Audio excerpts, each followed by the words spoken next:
Greetings everybody, welcome to Just Norm channel. If you're new, please like, subscribe, and share my content as it helps the channel grow greatly.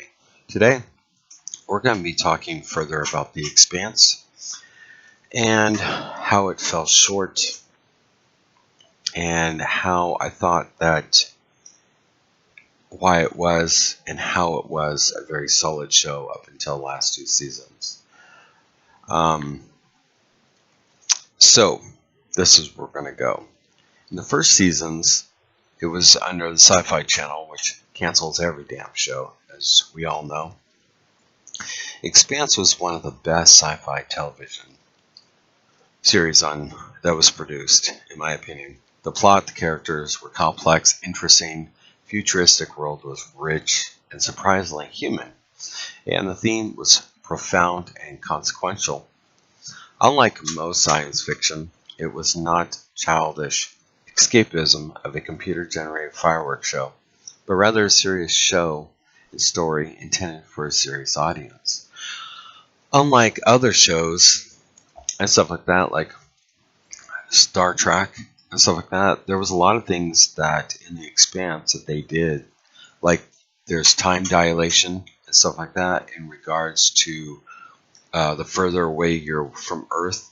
There's a time dilation, which there is in real life, between here and Mars, of course, and stuff like that. I think it's like 38 minutes or maybe an hour and a half or something like that. There's a delay.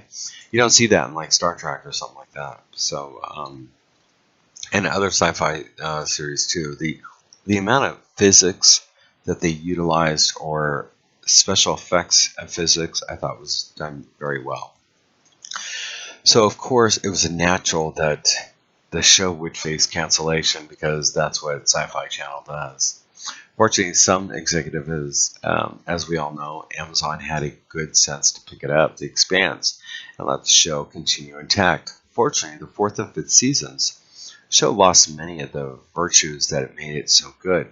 As pacing slowed down to a crawl, vast, rich setting, contracted to something small and unimaginative, and the story and themes were simplified.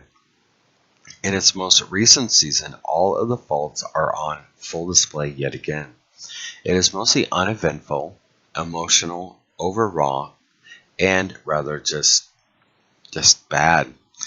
The season picks up from the events of last season when Marco Anoros, a terrorist rebel leader of the asteroid belt colonies, takes control of a massive portal to other habitable star systems and launches thousands of meteors that have stealth tech at Earth. Facing total annihilation, the leadership of Earth mobilizes for war against Anoros. The season 6 traces the progression of this war. This brings up so many questions the viewer is eager to find out, like myself. How is Earth coping with the meteor fallout? Nobody knows. What does Mars, which waged an unsuccessful war against Earth in the previous season, do now? What happened now? Did everybody just give up on a future of Mars? That doesn't seem like humankind. Except they like challenges. Yes, a lot of the Martians will go and colonize those new worlds and stuff like that, but still, is there still this, a group of people that want to stay behind? Whatever happened to the stray alien protomolecule that the Martians acquired from Anoros? Is it really in the hands of Lacona? What is going on with the 1,000+ colonies beyond the portal that have apparently been established? And if there isn't, and there's so many colonies of habitable planets, why are the Belters not fleeing to the better life, as they did in season 4, but instead listening to a terrorist demigod with a man? I just don't get that. That just makes no freaking sense.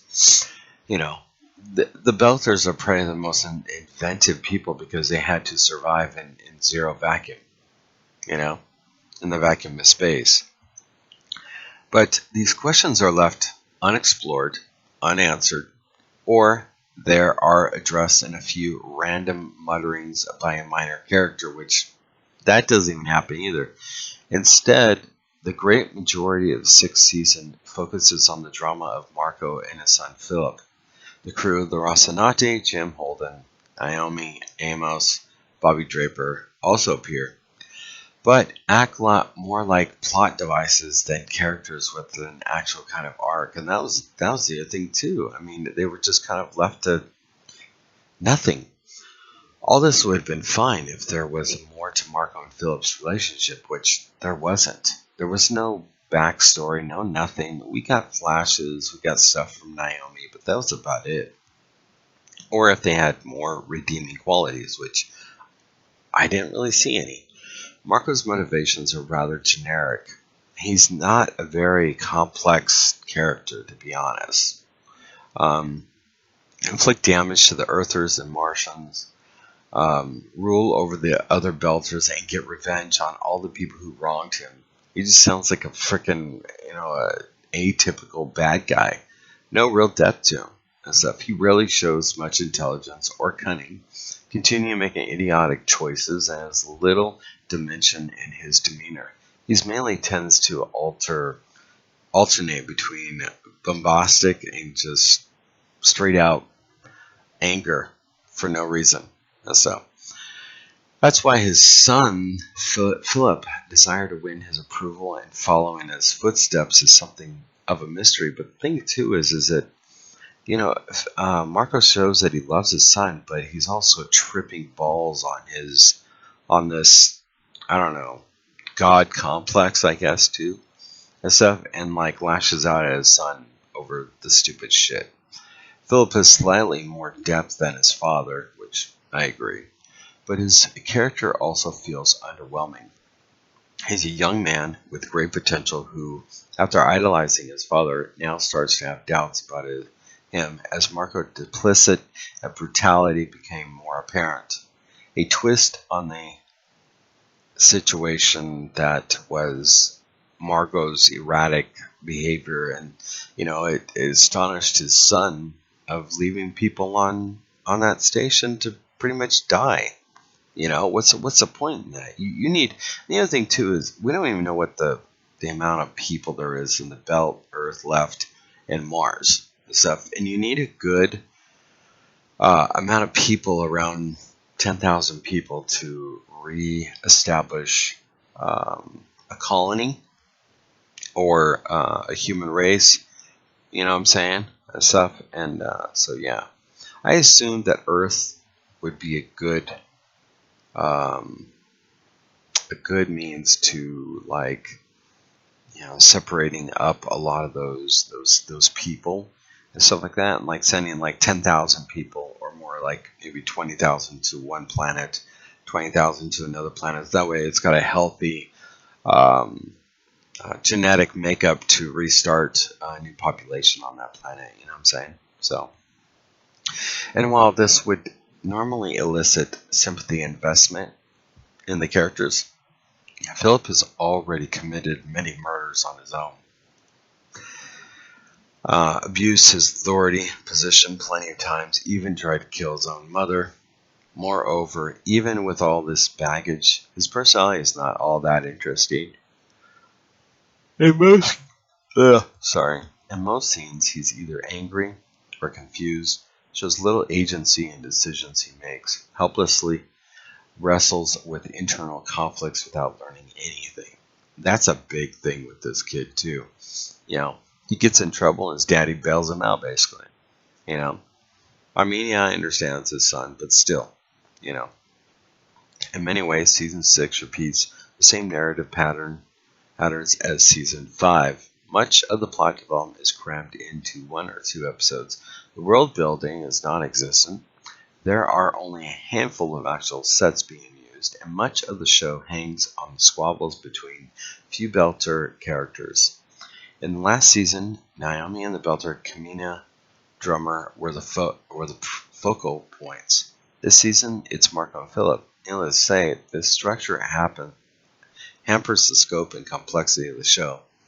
And I have to agree with that, because my biggest um, hiccup with this entire thing was Naomi and Drummer were the most powerful characters, in my opinion. The very complex, very interesting, very in-depth characters, and they basically made them into basic cookie-cutting, basic characters. I thought Drummer was going to be the star of the show for the last season and stuff like that. They set her up that way, and yet nothing at all, you know? In many ways, Season 6 repeats the same narrative patterns as Season 5. Much of the plot development is crammed through, like I stated. It also makes for a visually unappealing experience, an important component in science fiction cinema. And I have to say that. The Expanse has shown what you can do when you have good writers, good creatives, and they have good actors and stuff. And all these people, there's only a few people on the show that we actually knew, like Asrala and stuff. She's a pretty big actress in real life and stuff. Fred Johnson is somewhat a big actor and stuff like that. But for the most part, all these people are pretty small and pretty good and all that. But like I said, it also makes for a visually unappealing experience. An important component in science fiction, indeed.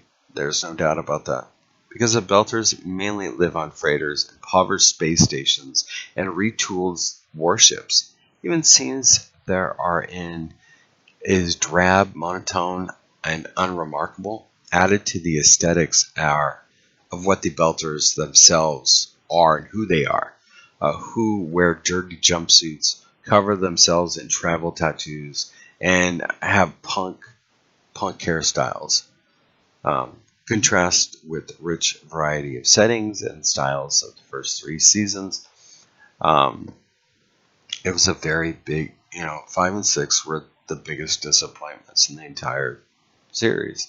And yet, for all its flaws, it must be said the Expanse still retains much of its narrative integrity, easily qualifies as the best TV, I have to say, that has been on. It still towers above all comparable science fiction shows, and it continues to keep the viewer engaged.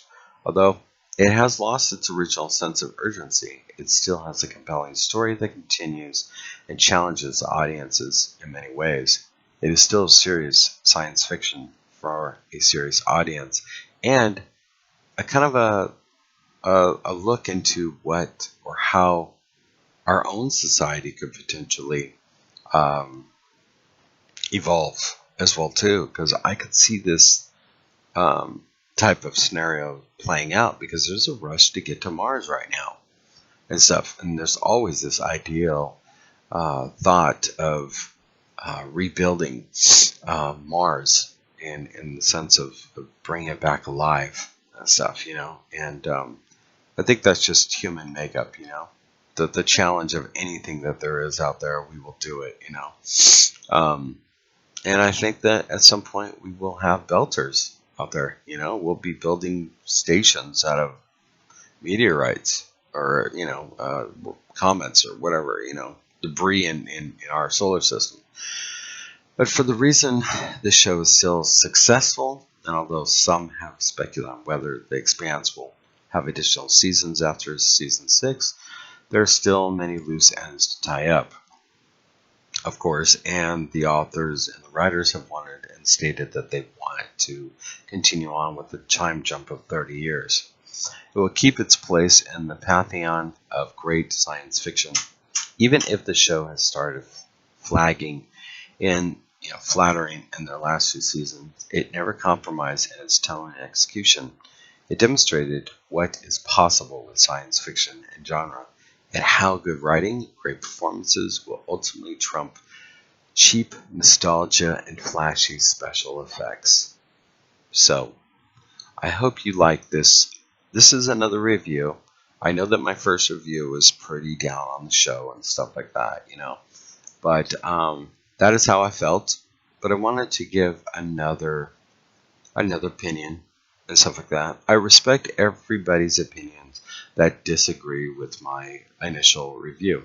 This is not a review that covers up my previous review, but I wanted to go a little bit more in depth in regards to a lot of the good things that were good about the show, and some of the things I have problems with, and some of the questions I have that I didn't go into in the first review and all that stuff. But I hope you enjoyed it. Let me know what you think down below. I really appreciate all of your comments and stuff, whether I agree with them or not. That's what's great about this YouTube space, is that we can agree to disagree. And I know that the critics at Rotten Tomato say otherwise and stuff, but they're not, I'm sorry, but their opinion doesn't mean any better or more or anything than anybody else. So I want you all to take care. Everybody, peace out.